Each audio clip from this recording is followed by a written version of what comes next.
Ladies and gentlemen, it's time for another round of Mind Your Puckin' Business with your host, Jeffrey Krentzman.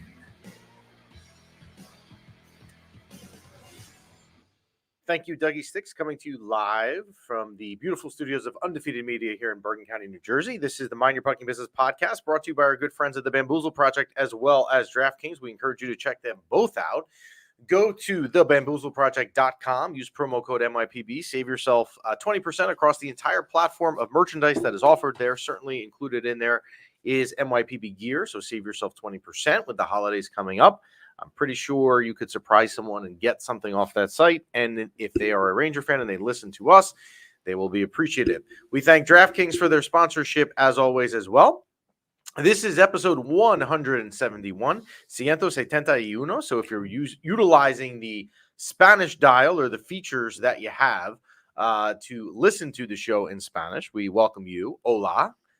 You can send us questions, mypbshow@gmail.com. You can DM us on the Instagram platform anytime. We always will answer you. I promise you, you will get an answer from us. You can do that at Mind Your Pucking Business.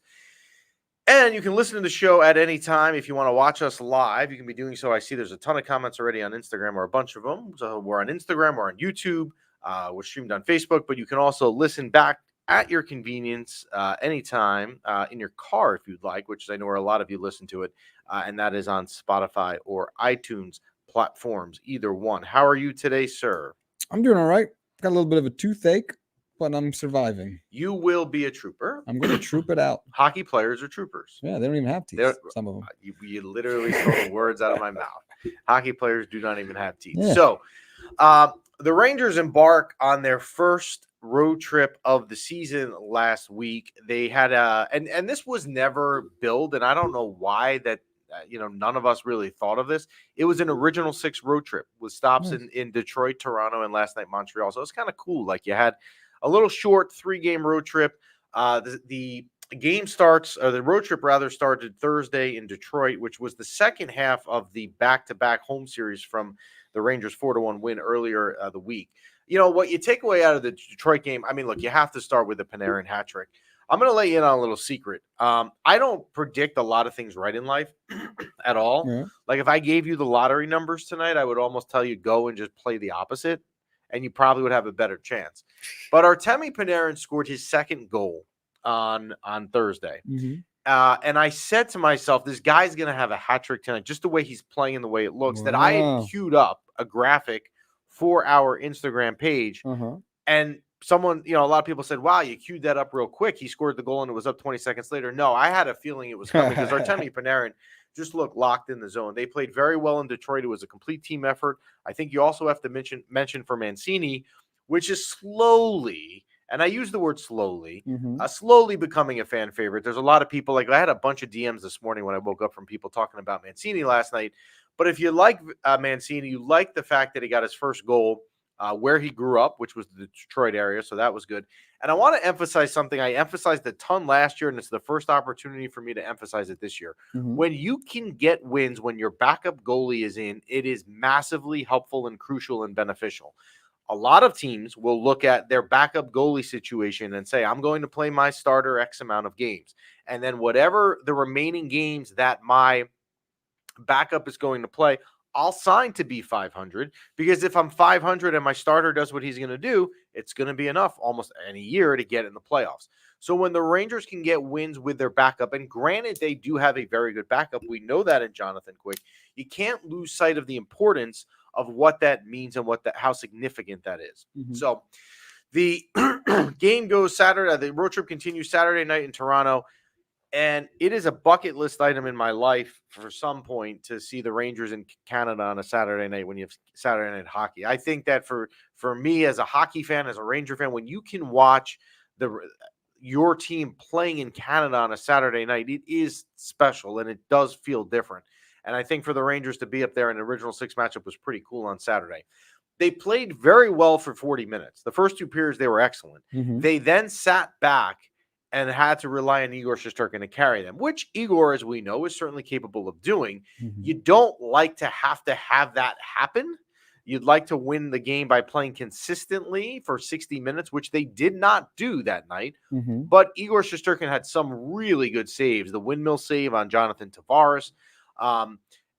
There was a save on an Austin Matthews point blank. There were a lot of them that Igor Shesterkin carried them in the third period and had them walk out of Toronto with 2 points. Last night in Montreal, I want to say something about this before we even get into the game, but I just think it's something I want to say in the beginning before I say what I'm going to say. Mm-hmm. Montreal is very similar to Pittsburgh. When we talked about the Pittsburgh opening game a couple weeks ago, they're just a bad hockey team, like they are. You know, you watched last night, and you like to see the Riley Smith goal, but Lane Hudson, who is their number one pick, he actually went to my alma mater, Boston University, is like dangling on the defensive blue line, gets his pocket picked, and Smith comes in on a breakaway. Like, these are just things you don't do. Mm-hmm. And there's a lot of concern in Montreal. We're not a Montreal show. I'm not going to get into them, but Montreal is not a very good hockey team. Last night, look, you get out to a 4-0 lead, you should certainly win hockey games. You don't like that it went from 4-0 to 4-2. There's certainly things about that I don't like, but I also like to see Hedl get on the goal on the board twice, mm-hmm. right? For sure. That's encouraging. You like to see Kakko get his first goal. You like to see Schneider's goal, the one that really kind of took the momentum back when Montreal turned it to 4-2. So look, there's a lot of things that you can certainly take away from last night. The Trouba hit, which everyone's going to focus on. Oh my God, Jacob Trouba hit someone again. What's he doing? Was a completely legal hit. I understand Marty St. Louis was arguing with the refs after the penalty, or after the play, and the penalty wasn't called, but it was a total legal hit. I mean, it just was. I don't know what you want to complain about it. So, a very good look. You know what? You don't control who you play in your schedule when you play a team like Montreal, but what you do control is the fact you either get 2 points out of those games that you should or that you don't, and the Rangers did. So, 3-0 road trip. They are 5-0-1 now, coming home tomorrow night. What is being billed as like an Eastern Conference Finals rematch, as it should, but Florida stinks. Florida was terrible last night at home. They'll fly up today for the game tomorrow night. This Florida team, remember something, and it was something I was wrong on when I was doing the predictions for that series back in the spring. Mm-hmm. I had talked about how Florida is, in fact, inconsistent at times. They were not a team that was always firing on all cylinders, although they were, unfortunately, for the Rangers when they played. Mm-hmm. Right now, they are not. I believe they're 4-3. My son actually had some questions for me this morning about the standings, so I looked, and I think Florida's 4-3. So this is not the same Florida team, but Good. The Rangers, good, terrible. The Rangers are certainly playing well. They will be home tomorrow night, as I mentioned, versus Florida. And I will be there on Saturday night. They play at home against Anaheim. I will be in the building on Saturday, and then they will go to D.C. for a first-round series rematch of the Eastern Conference quarterfinals with the Capitals. And the Capitals also, we don't have time today to do around the league stuff, but the Capitals have got to be one of the biggest surprise teams in the league. Oh, yeah? As a matter of fact, our guest who's coming on, NYR discussion, John will be on in a minute. We put out these weekly rankings, right? And I think it was fair that Washington was not in the top 10. Right now, they probably will be next week. But there were some comments that it was like disrespect for the Caps because of the start they've had. That's how good they've been. Wow. So, and then Chris is saying, we'll pull up Chris's last comment about Florida before we get to our guest, and that is that losing Montour is going to hurt Florida. This is not the same Florida team, and I'm not saying you take Florida lightly. That would be a massive, massive mistake to do that, and you will regret that if you do that. But this right now is not a Florida team that is playing the same way that they have been. And Barkov is out as well. So this is definitely not the same Florida team, but will be a good test. And look, you always kind of want to win, and there's always a little bit of extra, mojo, revenge factor when you play a team that eliminated you, especially, 5 months later. So we shall see tomorrow night. We will bring in our guest. Let's bring in John. John is from NYR_discussion. Let's see if we can pull him in with the audio feed. John, how are you? All good. Can you guys hear me? We can hear you fine. Yeah, perfect. How are you today? Not too bad. Good win yesterday, coming into Montreal, going 3-0 on the road trip. So can't really ask for much else from this team right now. No, you definitely cannot. So let me explain who you are for those that don't know. And I'm going to assume that a lot of you do, because on the Instagram chat, people are saying that they're huge fans of your site. So John runs NYR_discussion. We will put it across our screen if we can. We'll see if we can get that across, so you have like a banner that you can see it. So John is on Instagram amazingly. We always talk on the show about time flying. This is John's 6-year anniversary. And John has the best Ranger content out there. We collab a lot. We're more of a podcast. John is very, very good at putting stuff up quickly. And, if you follow the team, you want to be part of John's site. So if you don't follow NYR_discussion, you should do that. And also going forward, John is out with a new website. $1 is not a lot of money. I understand inflation is what it is, but for $1 a month, literally, I'm going to repeat that. It is $1 a month. You can subscribe to his website, which is chock full of any Ranger stuff. It's amazing. I'm on it all the time. And that is BroadwayDiscussions.wordpress.com. And that is also across the screen. So if you're following the video feed on any of the platforms that carry us with camera, you might want to check out that site. It'll be the best dollar you spend this month. Wow, that is a guarantee. And if I'm wrong on that, come to me and I will reimburse you. You're going to reimburse the dollar. You have my... I don't think they're going to need it. They won't. But if they do, you can come to me. I'll reimburse your dollar. So, all right, John. So let me start here with the $1 million question, or shall I say $11 million question or $12 million question. And that is the goaltender, Igor Shesterkin. What do you predict will happen? And let me leave it like that. What do you think is going to happen at the end of the day with Igor? Well, first, I'd love to thank you for that awesome intro. That was great. So, yeah, on to Shesterkin. I think there's unfinished business with this team, right? They've been to the conference finals 2 out of the last 3 seasons, I believe. They're all extremely hungry and want to make it to that Stanley Cup finals and eventually win that Stanley Cup, which we're all hoping is this season. Looking like we're on track for that. He's another franchise goalie within our, history. And it's crazy to think that we went from Richter to Hank, now to Shesterkin. And I believe that he wants to carry on that legacy, that we can continue to develop those goalies. And he wants to be a winner.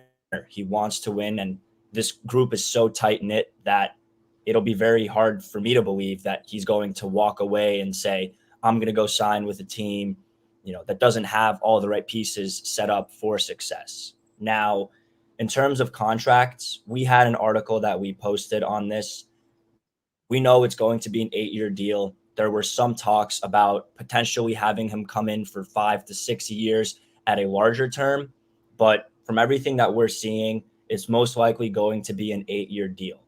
Now, in terms of what he will get paid, everything is looking like it's based off of cap percentage. His agents and his team aren't looking necessarily at a number. They're looking more at the cap percentage. So what that looks like is, could he want 12%, 13, 14% of the cap? Potentially. Now, my prediction is going to be, I'm standing firm on this. I had a small post on this a couple weeks ago. I think it's going to be just under $12 million at around 11.975. He will make more than Panarin, I believe. Look at how the team's been performing defensively. He deserves everything that's going to be thrown at him, cash-wise. So I guess that answers, I believe, everything on Igor Shesterkin, right? Okay, so we'll pull in some user comments as well. Why don't we pull up Michael on YouTube, who's saying 8 years, 11.5 to 12, which is similar to what John is saying. What's up, Doug? You want to say something? Yeah, so obviously the agent's trying to get the most money for their client, but is that a what's the word I'm looking for? Is that something you want to see in your teammate, that they don't care about what the actual dollar amount is? I'm entitled to 15% of the cap or whatever, right? Is that something you want out of a player, or you rather them? If it were me, I would always want my players to be focused on winning and not taking a lot, right? But I understand that this is his career and this is his opportunity to maximize it, especially on this contract after the last few years. So, but also you want to bring in talent so you can win games. Yeah, you certainly do. You need some cap space. Yes. There you go. All right. So last year, John, we saw Alexis Lafreniere take what I like to use the term quantum leap. There is always growth, but there is sometimes a lot of growth. And Alexis Lafreniere last year took that. I would say, and obviously it's a small sample size here, just 6 games into the season, but it certainly looks like he's going to continue to take that growth. Do you think at the end of the day, when we all look back at Lafreniere's career 15 years from now, do you think there is still a chance that an adjective that you can use to describe his career was generational? See, that's generational is such, I believe, a special word to use. I think that there is maybe 3 or 4 generational players that are currently playing in the NHL. You're thinking of your McDavid, Crosby, Ovechkin, right? There's that word is super, super, super, I would say, starting to be overused in a sense. Obviously, Connor Bedard is getting there, but when I think of Alexis Lafreniere, I think of a consistent 75 plus point scorer. Generational, in my opinion, is someone who will make or break a franchise within, just carrying that team and making sure that they're going to be winning those Stanley Cups. Alexis Lafreniere's career is a little bit different. It's on a different trajectory. He isn't going to be that guy for the Rangers. Obviously, right now, he's playing on one of the best lines in hockey, and a lot of his success comes from playing with guys like Trocheck and Panarin. That line has amazing hockey IQ, but you also have to look into the future. Right now, he has a Panarin and Trocheck that are firing on all cylinders, but who does he play with once those guys start to get older? I believe they're both in their early 30s.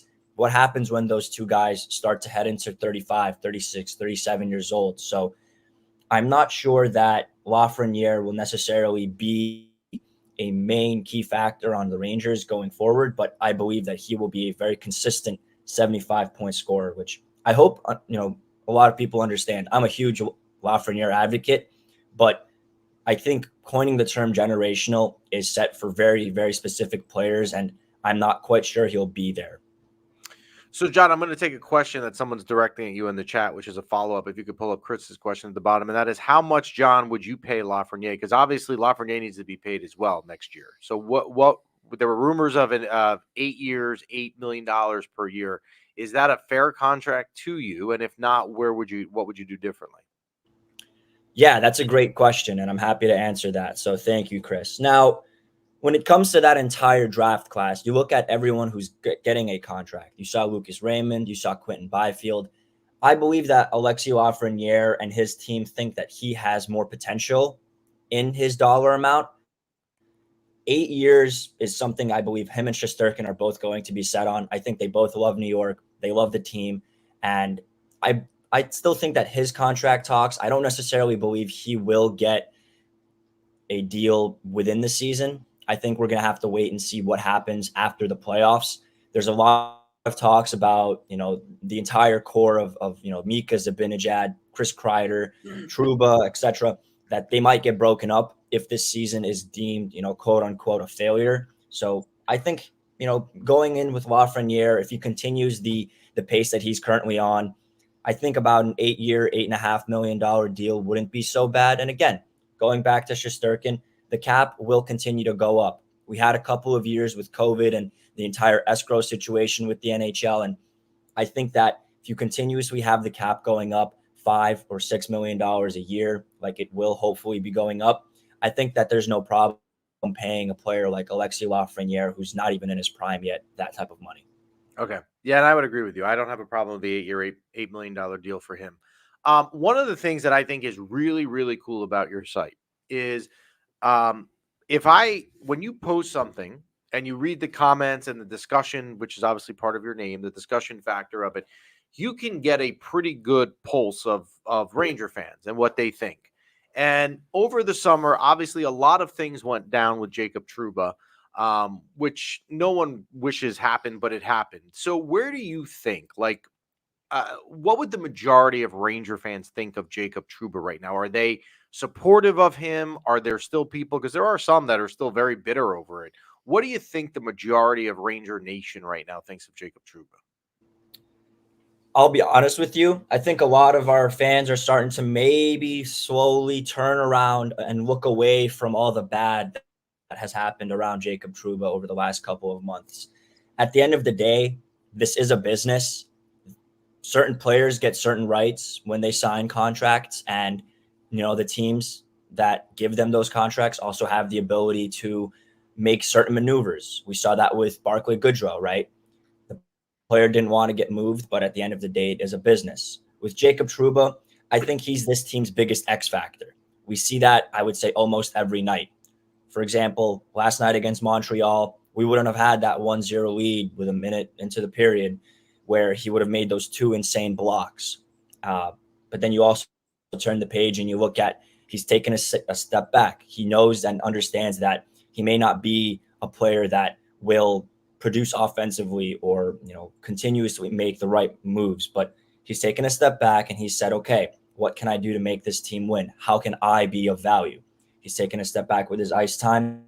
He's a lot more vocal in the locker room, I would assume.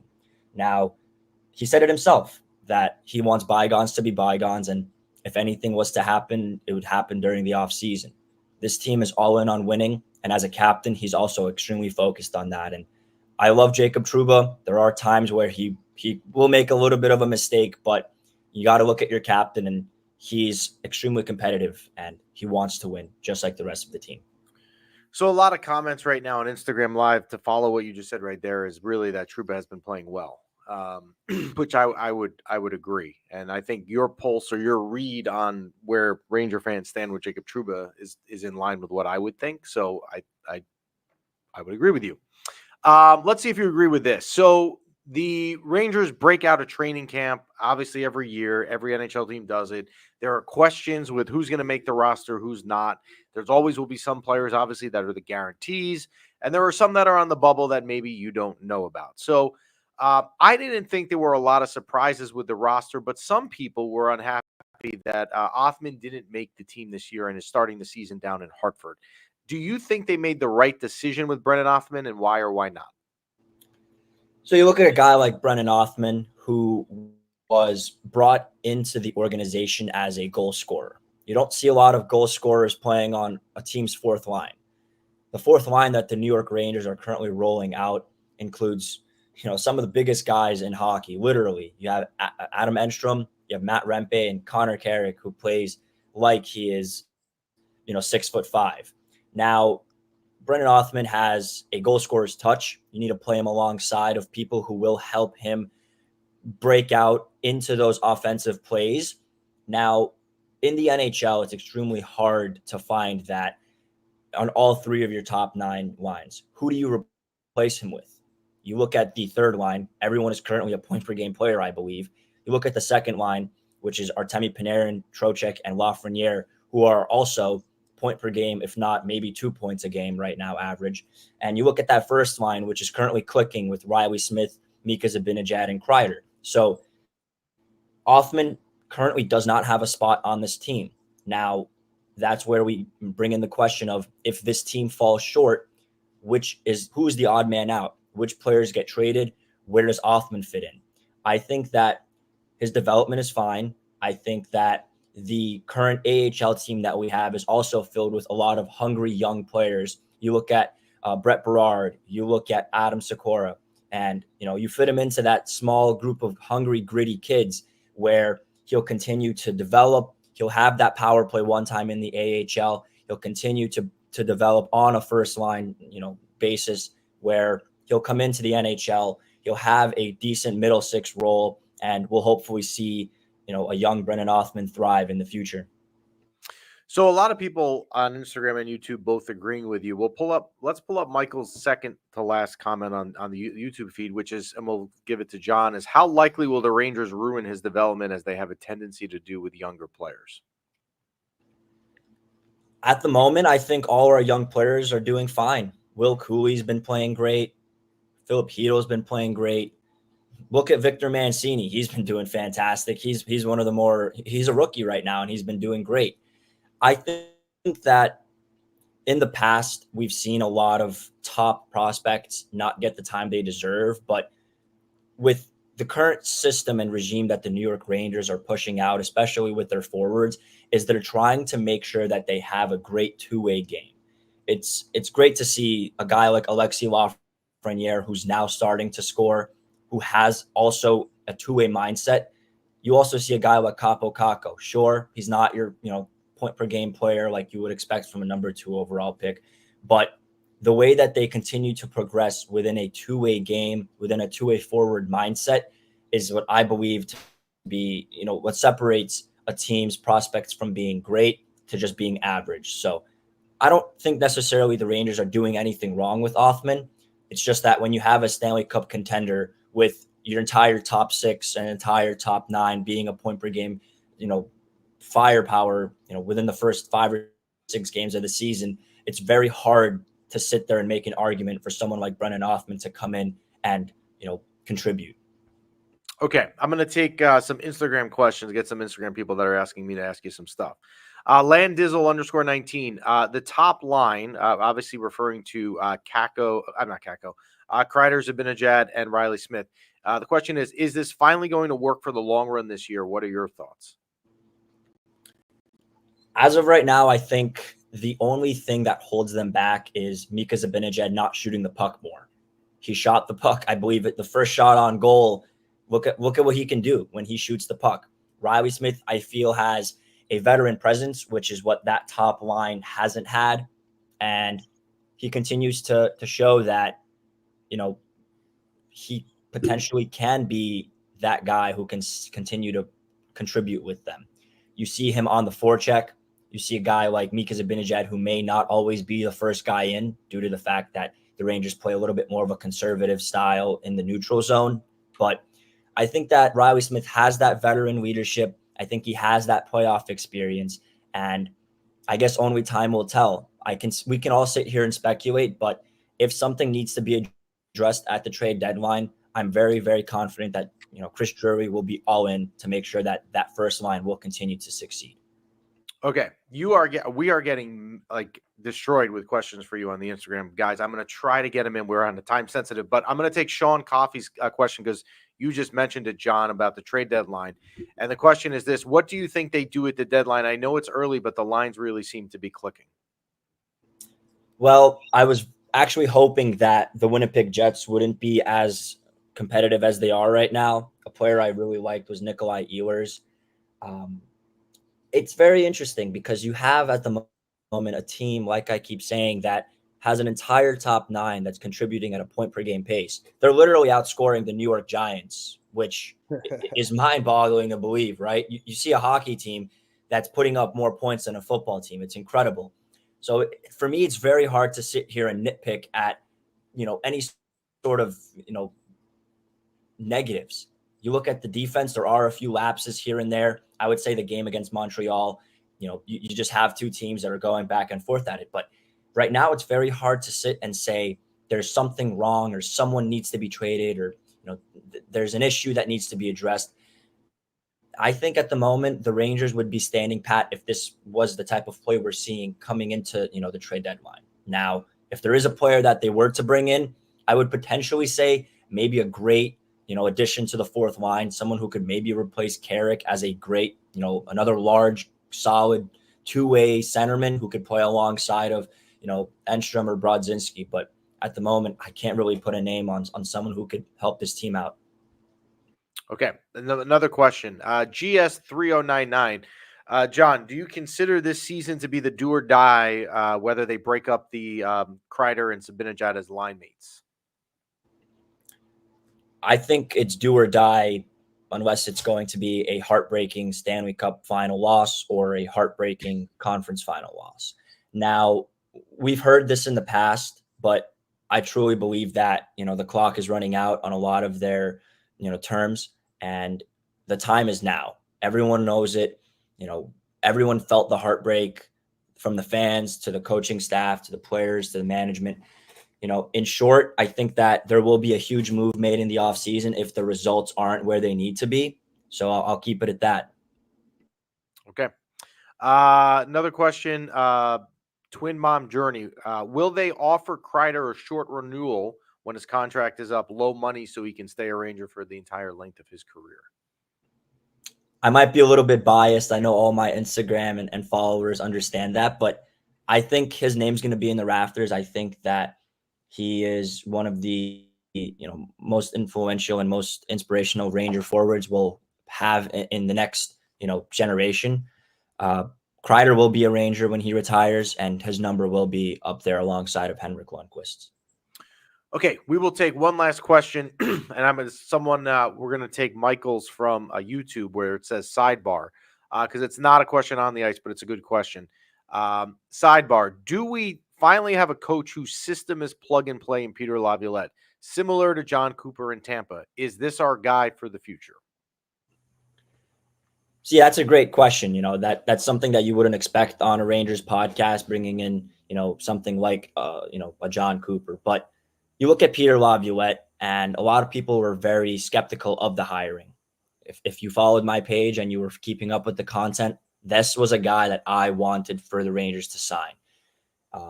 You look at the system that he currently plays, and the neutral zone trap / coverage that they currently have makes teams dump the puck in. And you look at the breakout, it's very aggressive. The defensemen jump into the play. Every single person that's come into the system, I believe, has found some sort of success. Now, you take a coach and you have your team go into the third round, his first season. You see that there is some sort of success. I think that Laviolette is the guy of the future, and I think that the players are continuing to thrive, as opposed to what was going on under Gallant or David Quinn. So I hope that answers the question. Okay, I'm going to throw one more. I know we're time sensitive, but people are asking the same question, and I want to know your answer to it as well on Instagram. Assuming if Kakko has a breakout, and breakout is in parentheses year, would he get another bridge deal, or would it be a long-term deal?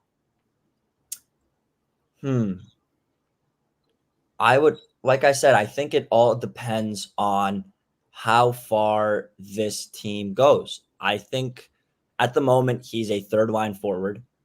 There isn't much wiggle room for him to go up and play on a top line. I think that Philip Hedl and Will Cooley, they play so well with him compared to what, Chris Kreider and Mika Zibanejad have to offer for his playing style. If you see this team go on a run and win the Stanley Cup, I 100% think that he'll get a long-term deal. You think that if he comes in and puts up a 50, 60-point season, you'll most likely see some sort of bridge deal, depending on, again, whatever happens in the future. It's very difficult to sit and speculate when the team's only issue is not seeing a Stanley Cup in the trophy cabinet. So I know that's a very lackluster answer, but that's where I sit on him. Okay. Yeah, and it's funny in some of the comments, we're not going to bring them up, but you can tell like the people that are pro Kakko with some of their funny comments, and then the ones that are anti Kakko are really funny. Like someone saying, the deal will be a plane ticket out of town. So I see that, Brent. So thank you for joining us, John. We will have to have you back. Instagram, literally the questions are on fire, and I apologize to those watching on Instagram. I couldn't get to them all, but we will have John back. Again, if you do not follow NYR_discussion. It is something you need to do today. There's every day there is something on there you need to know. And again, he has his website, $1 a month. I'm going to repeat that because you're going to think that's weird. $1 a month. That is all you need to pay. And that is BroadwayDiscussions.wordpress.com for excellent, exclusive, in-depth Ranger content. John, thank you for joining us, my man. I appreciate it. And if anyone has any more questions, my DMs are always open. Thanks for having me, guys. Awesome. Thanks, John. That is John with NYR Discussion. Great insight. Yeah. John knows his stuff. Absolutely. So great stuff and great audience participation. Yeah, I gotta give all you guys credit. And I always feel awful because I know like if I'm on the other side and I have like this question and I really want to get an answer, there just was too many of them. We'll have John back. Awesome. John is definitely someone we can get back. We'll try to get him here regularly. Marvelous. Speaking of great content, finally my NFL picks. Yeah, we're back on the winning scene. We had a winning week last week. Now it was close, but we still made you money. So for the year after week 7, we are 3-3-1 on the year. We had the Vikings. Oh my God. We had the Lions plus 2.5 at the Vikings. Correct. We had the Eagles -3 at the Giants. I told you the Giants are awful. That was the easiest game of the week to pick for me. The Chiefs +1 at 49ers. You never go against Patrick Mahomes coming off of a bye week. We had those 3 right. The 2 we had wrong. We had the Falcons -3 at home versus Seahawks. That did not hit. And lastly, we had the New York Football Jets -1.5 with Devontae Adams and Sunday Night Prime Football in a game that they had to win. Got absolutely destroyed in the second half. Yep. It was not good. But here's the thing. The Jets this week now, but they are not in one of my 5 picks. They are at the Patriots. Okay. Let me explain to you, and I don't want to be rude to B-Rock because B-Rock is a Patriot fan. Yeah, but the team's awful. But they suck, right? Yeah. The Patriots are so bad that the Jets, as terrible as they have been at 2-5, I'm looking at a complete dumpster fire, are going on the road, and they are a 7-point favorite. The Patriots, now again, I don't follow the Patriots, but all I need to know is by looking at that spread, the Patriots are horrendous, meaning the Jets need to win. Yes. They are not in the 5 picks for this week, but here are the week 8 picks for Mind Your Fucking Business. I like the Titans plus 10.5 at Detroit. Detroit will win the game, but 10.5 is a lot of points. I'm taking the Titans with the 10.5 points. I don't understand this line. Someone can explain it to me. The Eagles +3 in Cincinnati. How are the Eagles getting 3 points in Cincinnati? Wow. Cincinnati is not good. The Eagles are not as bad as people think. I love the Eagles +3 in Cincinnati, but I would love as a fan to be wrong on that. Actually, I would love Cincy to win by 2. So Cincy wins and I hit the bet. I like the Cardinals +3 in Miami. Miami should not be a 3-point favorite at home. And Kyler Murray and Marvin Harrison and James Conner there is playing well in Arizona. Give me the Cardinals. I'm getting coverage with the field goal. Give me the Raiders +9.5 at the Chiefs. Now, I did this pick last night and I made 9.5. Did I say 5? Yeah. Raiders +9.5 at the Chiefs. My thought was that the Chiefs offense is hurting, and it is, and that's a lot of points, and it is. And then this morning I saw that the Chiefs are in the process of trading for DeAndre Hopkins, which will certainly help the Chiefs. But I still think 9.5 is a lot. And the way that the Chiefs offense has not been gelling. Where's Travis Kelce, by the way? Is he? He's not having great games. I'm not seeing him score at all. He had not a lot of scoring, but last game, who were they playing last? There was a run where he was like catching he's the only weapon they got. But he's not scoring, and the last few games he hasn't done much. But you're right. Cool. And last pick, I'm taking the Cowboys +4.5 on Sunday Night Football at the 49ers. The 49ers haven't been good. Now they lost Debo. Now they lost Brandon Ayuk. And the Cowboys are coming off of a bye week angry. 4.5 is a lot of points. Give me the Cowboys +4.5. So to recap, I like the Titans +10.5 at Detroit, the Eagles +3 at Cincinnati, the Cardinals +3 in Miami, the Raiders +9.5 in an AFC West matchup at Arrowhead Stadium in Kansas City, and the Sunday Night Football, really 2 historic football franchises. I like the Cowboys +4.5 at the 49ers. There's one game I think you should address. What? Minnesota Vikings go to the Rams, and they're giving the Rams 2.5. I think the Vikings are undefeated. Well, they lost one game, but I don't think the Rams are very good, and I think the Vikings are going to win more than 3 points. I would agree with that. Now, there were rumors, it's not going to happen, that the Rams were going to get Puka back, like a receiver, like first-round pick receiver in fantasy that's been hurt. He's not going to be back, so I would like them 2.5. I would take the Paul Farrington special. The Paul Farrington special. And do you want to address our great, spectacular Monday night game, the Giants against the Steelers? Where is that? That's in Pittsburgh? That's at Pittsburgh. The Giants are getting 6.5.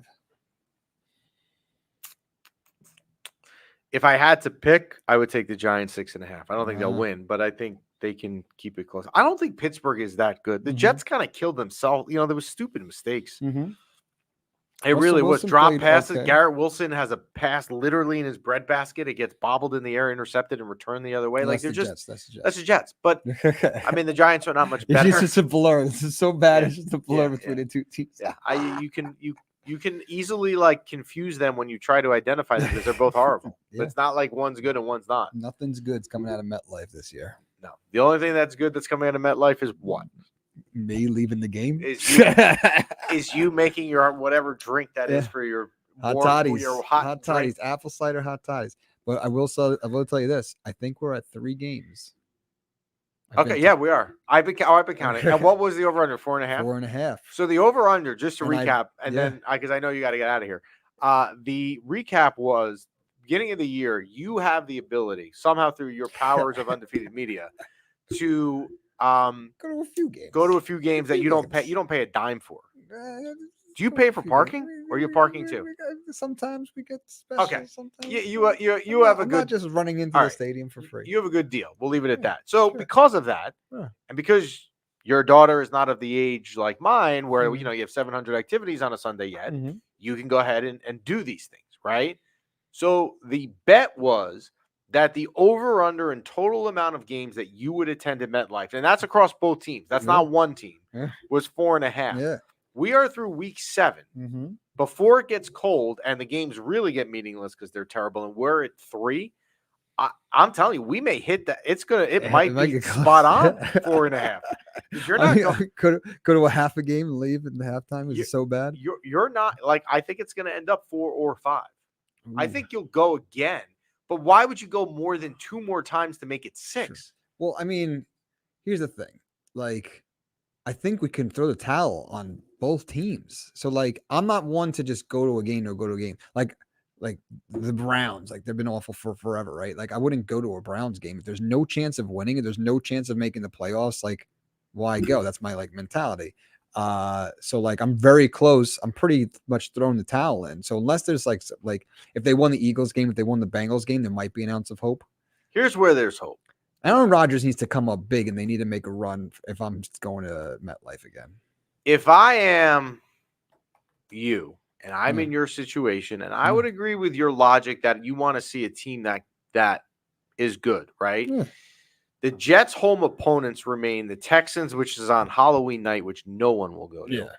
Then they're home versus the Colts. That's not a draw. They're home versus the Seahawks. Unless you're into the Geno Smith thing, I mean, that's not really a draw. And it's December and it's cold. Then they're home versus the Rams and the Dolphins. It's not a great remaining opponent schedule. It's not like a heavy draw. Yeah, for home games. That's their only home games and left. Then playoffs, though? So playoffs. So you have your remaining home opponents are the Texans, the Colts, the Seahawks. This is Jets? The Rams and the Dolphins. And don't tell me that you would say the Dolphins would be the one, because the Dolphins are just as bad, and that game is January 5th. And if you think that you want to go when it's negative 15 degrees out to see 2 awful teams finish their season where both teams are better off losing because they get a higher draft pick, I will actually personally not allow you to go, because that's not okay. The only way is if they were making the playoffs, and maybe the Rams if they win everything else, maybe the Rams, and maybe so the Jets. I'm not rushing to go see the Patriots. So the Jets are 2-5, right? They'll win. If they win this week at New England, they're 3-5. Yes. Then they play the Texans at home. The Texans are pretty good, but I could see the Jets. It's a winnable game, right? So that's 4-5. They go to Arizona, probably not winning that game, 4-6. The Colts come in. The Colts, Richardson's been hurt there, 5-6. They win that. Then they're on a bye week. Then they're home versus the Seahawks, winnable 6-6. At the Dolphins, winnable 7-6. At the Jaguars, winnable 8-6. Rams at home, 9-6. This is all best case. At the Bills, they're losing 9-7. Dolphins at home win 10-7. There's your recipe. Now, whether they execute on it, who knows? Yeah. I mean, and like you gotta win the second time with the Bills. So well, you need to win that game. You do if you needed a division tiebreaker. They're not winning the AFC East. They're getting in as a wild card. All right. But we thank DraftKings as always for their sponsorship, as well as the Bamboozle Project. Go check them out, thebamboozleproject.com. Use promo code MYPB. Save yourself 20% off your entire order. The Rangers tomorrow night, Eastern Conference rematch at home versus the Florida Panthers. I'll be there on Saturday night when they host the Anaheim Ducks, and then back on the road on Tuesday before we are back on Wednesday when they are in D.C. on Tuesday night. We thank you guys again for all of your questions. I'm sorry I couldn't get to them. I do apologize. We will try to get John from NYR Discussion back again. I'm pretty confident we can make that happen. And you guys have a great rest of your week, and let's go Rangers.